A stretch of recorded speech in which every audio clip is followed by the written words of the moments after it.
अरब के विशाल रेगिस्तान में, जहां दूर दूर तक फैली रेत और अलग अलग कबीले बसते थे, दुनिया एक नई रोशनी का इंतजार कर रही थी।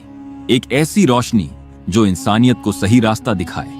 वह रोशनी थे हजरत मोहम्मद सल्लल्लाहु अलैहि वसल्लम, अल्लाह के आखिरी पैगंबर, जो पूरी मानवता के लिए रहमत बनकर आए। अध्याय 1, इस्लाम से पहले का अरब। इस्लाम के आने से पहले अरब का समाज कबीलाई व्यवस्था में बंटा हुआ था। लोग पत्थर और लकड़ी के बने हुए बुतों की पूजा करते थे। मक्का की काबा में सैकड़ों बुत रखे हुए थे। समाज में अन्याय और अज्ञानता बहुत ज्यादा थी। कमजोर लोगों के पास कोई सहारा नहीं था। महिलाओं को बराबरी का अधिकार नहीं मिलता था। लेकिन उसी समय अल्लाह ने एक ऐसे इंसान को चुना था जो दुनिया को सच्चाई का रास्ता दिखाने वाले थे। अध्याय 2, पैगंबर का जन्म।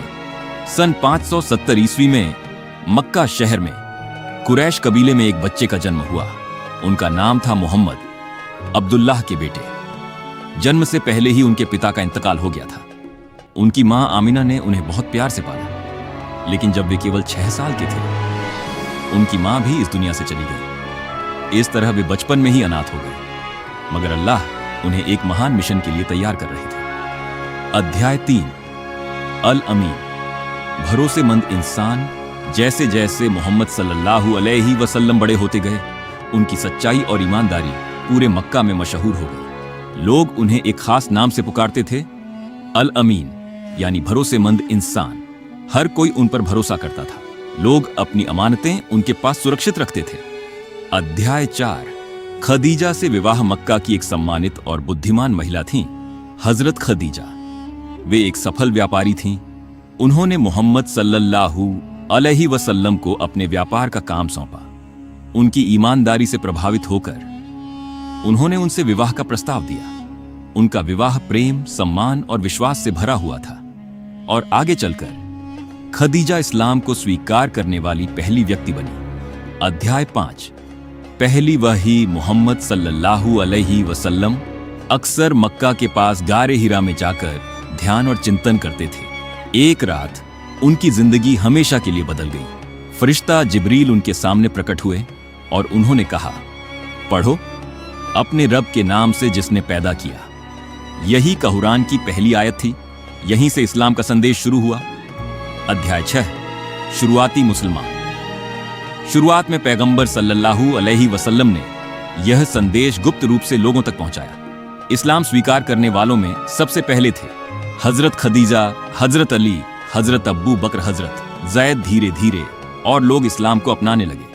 अध्याय 7, मक्का में कठिनाइयां। लेकिन कुरैश के नेताओं ने इस संदेश का विरोध किया। मुसलमानों को सताया गया, उन्हें यातनाएं दी गई, उनके साथ अन्याय किया गया। लेकिन पैगंबर सल्लल्लाहु अलैहि वसल्लम ने हमेशा सब्र और दया का रास्ता अपनाया। अध्याय 8, हिजरत, मदीना की यात्रा। आखिरकार अल्लाह ने पैगंबर सल्लल्लाहु अलैहि वसल्लम को मक्का से मदीना हिजरत करने का आदेश दिया। इस ऐतिहासिक यात्रा को हिजरत कहा जाता है। मदीना में उन्होंने एक ऐसा समाज बनाया जो न्याय, भाईचारे और ईमान पर आधारित था। अध्याय 9, रहमत के पैगंबर। मोहम्मद सल्लल्लाहु अलैहि वसल्लम केवल एक पैगंबर ही नहीं थे, वे एक महान शिक्षक भी थे, एक न्यायप्रिय नेता भी थे और गरीबों और कमजोरों के सच्चे साथी भी थे। उनका जीवन दया और करुणा का सबसे बड़ा उदाहरण था। अध्याय 10, अंतिम संदेश।